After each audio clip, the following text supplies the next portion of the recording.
بسم اللہ الرحمن الرحیم۔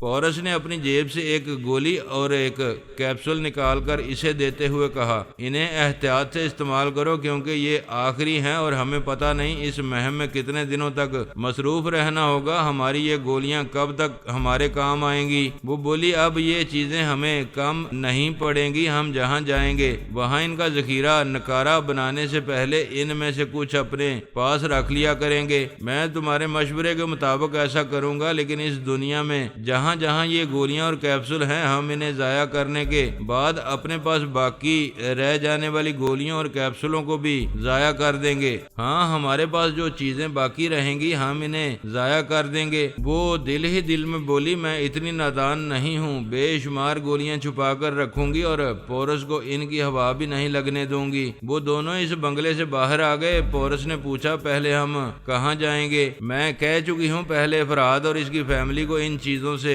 محروم کیا جائے گا، اس لیے پہلے ہم لاہور جائیں گے۔ دونوں نے اپنے اپنے منہ میں گولیاں اور کیپسول رکھ لیے، گولیوں کو نگل کر نادیدہ ہو گئے، پھر وہاں سے لاہور کے لیے پرواز کرنے لگے۔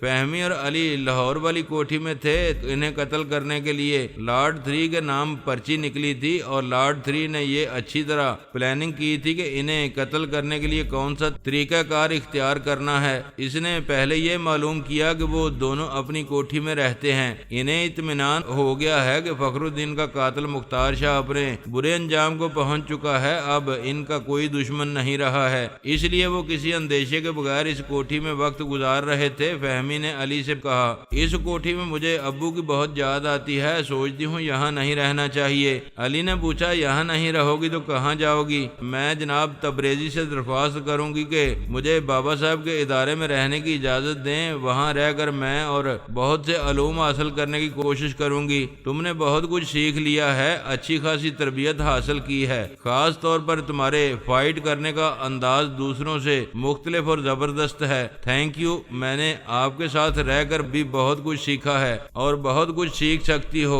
فہمی نے چونک کر اسے دیکھا۔ علی نے نظریں چرا لیں۔ فہمی نے کہا، میں تو اس لیے جا رہی ہوں کہ پچھلے دنوں اپنے معاملات میں آپ کو الجھاتی رہی ہوں، آپ شاید تنہائی چاہتے ہوں گے۔ تنہائی ایسی بھی ہوتی ہے جیسی ابھی ہے، تم اپنی جگہ تنہا ہو، میں اپنی جگہ۔ ہاں، بعض اوقات انسان تنہائی کو سمجھتا ہے مگر تنہائی دور نہیں کر پاتا۔ علی نے کہا، شاید اس لیے تنہائی دور کرنے والا نہیں ہوتا۔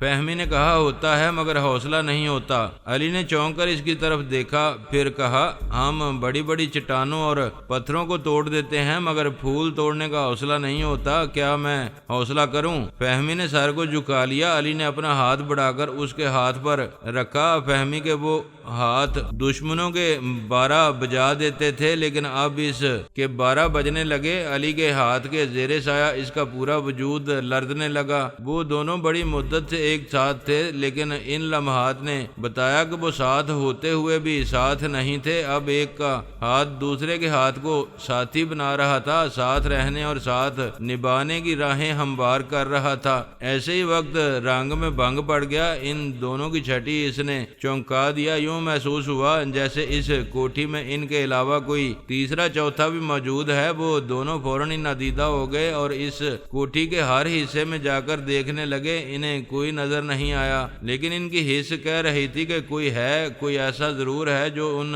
کی طرح نادیدہ بن سکتا ہے۔ وہ پوری کوٹھی کا چکر لگا کر ڈرائنگ روم میں آئے، تب وہاں کسی کی سرگوشی سنائی دی۔ کوئی کسی سے کہہ رہا تھا، یہاں تو کوئی نہیں ہے، اور یہ تم کہہ رہے تھے وہ دونوں یہاں موجود ہیں۔ دوسری آواز سنائی دی، باس، میں نے اپنی آنکھوں سے انہیں یہاں دیکھا تھا، اسی لیے آپ کو یہاں آنے کی زحمت دی ہے۔ پھر تو وہ کہیں باہر گئے ہیں۔ جب میں یہاں تک آ گیا ہوں تو سوچ رہا ہوں انہیں ہلاک کرنے سے پہلے کمزور بنایا جائے۔ یہاں کچن اور فریج میں کھانے پینے کی چیزیں ہیں اور میرے پاس اعصاب کو کمزور کرنے والی دوا ہے۔ علی نے خیال خوانی کے ذریعے فہمی سے کہا، یہ کم وقت کھانے پینے کی چیزوں میں دوا ملائے گا، دوا ملانے کے لیے اسے ٹھوس جسم میں آنا پڑے گا، ایسے ہی وقت ہم اسے دبوچ لیں گے۔ اس کی بات ختم ہوتے ہوتے ہی وہاں 2 آدمی نمودار ہو گئے۔ ان میں سے ایک لارڈ 3 اور دوسرا اس کا اعلی کار تھا۔ لارڈ 3 نے اعلی کار سے پوچھا تم نمودار کیوں ہو گئے؟ ندیدہ رہو، میں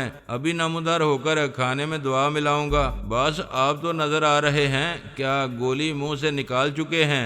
اس وقت وہ کچن میں تھے۔ لارڈ 3 نے کہا نہیں، گولی میرے حلق کے نیچے ہے، مجھے نظر نہیں آنا چاہیے اور تم کہہ رہے ہو میں نظر آ رہا ہوں اور تم بھی نظر آ رہے ہو، جبکہ میں نے گولی منہ سے نہیں نکالی ہے۔ معلوم ہوتا ہے آپ کی گولیاں بے اثر ہو گئی ہیں۔ ایسا پہلے کبھی نہیں ہوا، سمجھ میں نہیں آتا یہ گولیاں نکارہ کیسے ہو گئی ہیں۔ دوسری طرف فہمی اور علی بھی نمودار ہو گئے تھے۔ انہوں نے ایک دوسرے کو حیرانی سے دیکھا۔ فہمی نے حیرت سے کہا یہ کیا ہو گیا؟ گولیاں ہمارے اندر ہیں اور ہم دکھائی دے رہے ہیں۔ علی نے کہا واقعی یہ نہ سمجھ میں آنے والی بات ہے، لیکن جلد ہی سمجھ میں آ جائے گی، ابھی دشمنوں کی طرف دھیان دو۔ وہ دونوں کچن میں آئے۔ لارڈ 3 نے جیب سے ایک گولی نکال کر کہا وہ بے اثر ہو گئی ہے، یہ نہیں ہوگی۔ اس نے گولی نگل لی، پھر مسکرا کر اپنے اعلی کار کو دیکھا، فاتحانہ انداز میں بولا کیا میں نظر آ رہا ہوں؟ وہ بولا باس آپ نظر آ رہے ہیں۔ وہ پریشان ہو کر بولا پھر تو ہم پھنس جائیں گے، یہاں سے نکل چلو۔ وہ جانے کے لیے پلٹا، پھر فہمی اور علی کو دیکھ کر گھبرا گیا۔ علی نے کہا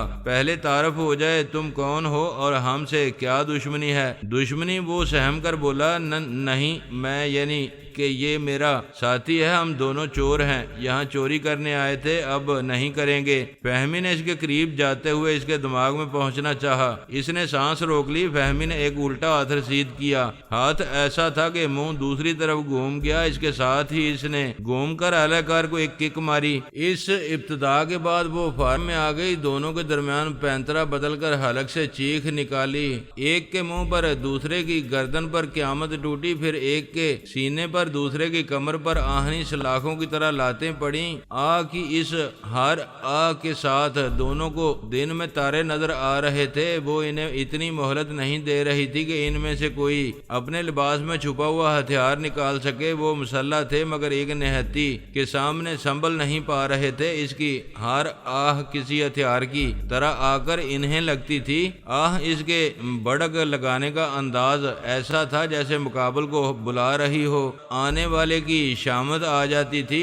اسی طرح رہ کر پینترے بدلتی تھی۔ حملہ کرنے والے نکارہ رہ جاتے تھے۔ فضا میں کلا بازیاں کھاتی ہوئی ان کے سروں پر سے گزرتی ہوئی آگے سے پیچھے اور دائیں سے بائیں پہنچ جاتی تھی، پھر جہاں پہنچ جاتی تھی وہاں سے پھر عذاب بن کر نازل ہو جاتی تھی۔ صرف 10 منٹ میں وہ دونوں زمین بوس ہو گئے۔ فرش پر گرنے کے بعد ان میں دوبارہ اٹھنے کی سکت نہیں رہی۔ فہمی نے ان کے لباسوں میں سے ہتھیار نکال لیے۔ علی ایک طرف دیوار سے ٹیک لگائے اطمینان سے تماشا دیکھ رہا تھا۔ اس نے کہا ان کے تمام پیچ ڈھیلے ہو گئے، اب یہ سانس روک کر ہماری خیال خوانی کا راستہ نہیں روک سکتے۔ دونوں طرف لارڈ 1 اور لارڈ 2 اس اعلی کار کے دماغ میں تھے اور یہ اچھی طرح سمجھ گئے تھے کہ لارڈ 3 اپنی موت کے سامنے ہے۔ فہمی اور علی اسے زندہ نہیں چھوڑیں گے، اسے مارنے سے پہلے اس کے چور خیالات ضرور پڑیں گے۔ اس طرح انہیں مختار شاہ کی اصلیت کے علاوہ انڈر گراؤنڈ مافیا کے بارے میں بھی بہت کچھ معلوم ہو جائے گا۔ وہ لارڈ 3 کو کس طرح بھی بچا نہیں سکتے تھے، لیکن اپنے راز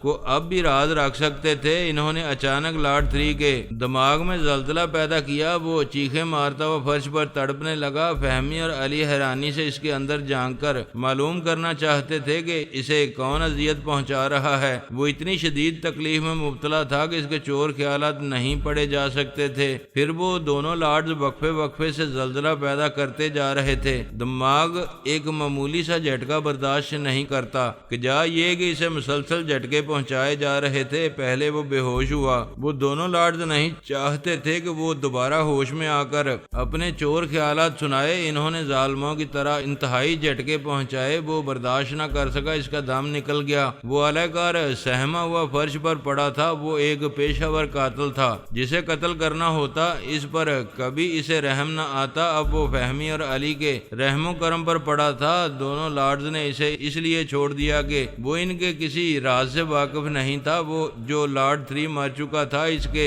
بارے میں بھی کچھ نہیں جانتا تھا۔ علی نے اس کے کمزور سے دماغ میں آ کر پوچھا، جس نے تمہیں کرائے کے قاتل کے طور پر کام لینا چاہا وہ کون تھا؟ اس مرنے والے کے بارے میں بتاؤ۔ میں صرف اتنا جانتا ہوں، یہ ٹیلی پیتھی جانتا تھا۔ اس نے میرے دماغ میں آ کر تم دونوں کے قتل کا سودا کیا تھا اور مجھے پیشگی 1 لاکھ روپے دیے تھے۔ میں نے اسے پہلے کبھی نہیں دیکھا تھا۔ میں نہیں جانتا کہ یہ کہاں سے آیا تھا اور تم دونوں کو کیوں قتل کرانا چاہتا تھا۔ اس کے چور خیالات کہہ رہے تھے کہ وہ درست کہہ رہا ہے۔ اس سے کوئی ایسی بات معلوم نہیں ہوگی جس بات کا سرا پکڑ کر پراسرار دشمنوں تک رسائی ہو سکے۔ علی نے حکم دیا، اٹھو اور یہ لاش اٹھا کر یہاں سے لے جاؤ۔ دیر کرو گے تو یہاں تمہاری لاش اٹھانے والا کوئی نہیں ہوگا۔ وہ اپنی سلامتی کے لیے تکلیفیں برداشت کرتے ہوئے اٹھ گیا۔ لارڈ 3 کی لاش اٹھا کر اپنے کاندھے پر لاد کر جانے لگا۔ فہمی نے اسے ایک ریوالور دیا اور کہا، اسے رکھ لو، تمہارے کام آئے گا۔ وہ ریوالور لے کر چلا گیا۔ کوٹھی کے احاطے کے باہر وہ گاڑی تھی جس میں وہ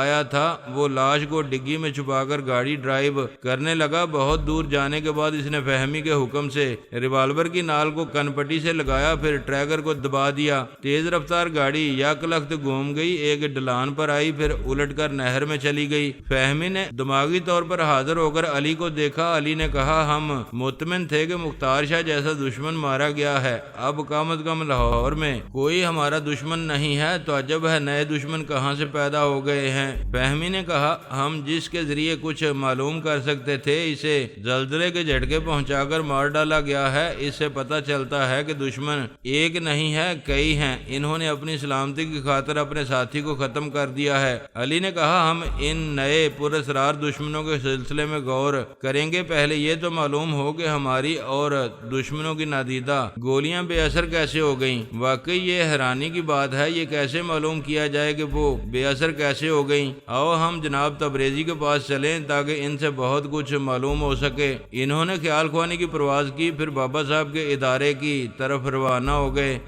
پورس اپنی مہم میں مصروف تھا۔ اس نے دیوی کے ساتھ سفر شروع کیا تھا۔ پہلی منزل لاہور تھی۔ انہوں نے وہاں تھوڑی دیر کے لیے قیام کیا، اس شہر کے مختلف علاقوں میں دعا سپرے کی، پھر وہاں سے روانہ ہو گئے۔ ان کی دوسری منزل تہران تھی۔ انہوں نے وہاں کے بھی مختلف علاقوں میں دعائیں سپرے کی، پھر آگے بڑھ گئے۔ دیوی خوش تھی کہ جہاں علی تھا اور جہاں سونیا تھی وہاں پہلے سپرے کیا گیا ہے۔ پہلے فرحاد کی فیملی کے افراد کو ان گولیوں اور کیپسولوں سے محروم کیا جا رہا ہے۔ اب انہیں آگے فرانس کے شہر پیرس جانا تھا۔ ادھر سفر کرنے کے دوران اس نے پورس سے کہا، پہلے ہم بابا صاحب کے ادارے کے اطراف پرواز کریں گے اور اچھی طرح دعا سپرے کریں گے۔ وہ بولا، پہلے کرو یا بعد میں، سپرے تو کرنا ہی ہے، جیسا تم چاہو گی ویسا ہی ہوگا۔ جب وہ پیرس پہنچے تو رات ہو چکی تھی۔ دیوی نے کہا، میں تو تھک گئی ہوں۔ وہ بولا، تھکن تو ہوگی، بہتر ہے ہم آرام کریں، صبح سپرے کریں گے۔ انہوں نے ایک 5 اسٹار ہوٹل میں قیام کیا، پھر رات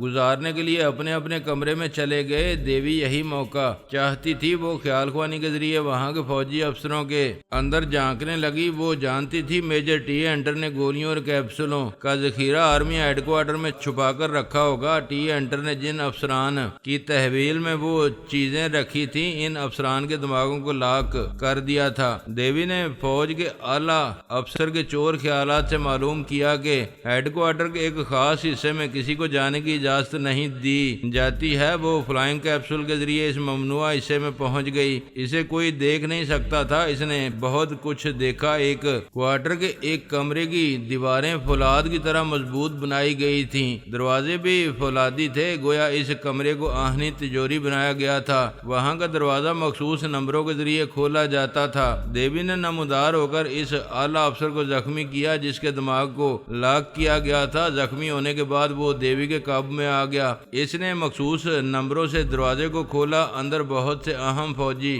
ریکارڈز تھے، ان کے ساتھ نادیدہ بنانے والی گولیاں اور کیپسول بھی تھے۔ وہ سب مختلف پیکٹس میں رکھے ہوئے تھے۔ ہر پیکٹ میں تقریباً 1000 گولیاں ہوں گی اور اتنے ہی کیپسول بھی ہوں گے۔ اس نے کیپسول کا ایک پیکٹ اور گولیوں کے 4 پیکٹ لیے، پھر افسر کو اس کے حال پر چھوڑ کر وہاں سے چلی آئی۔ وہ فلائنگ کیپسول کے ذریعے پرواز کر کے پیرس سے 25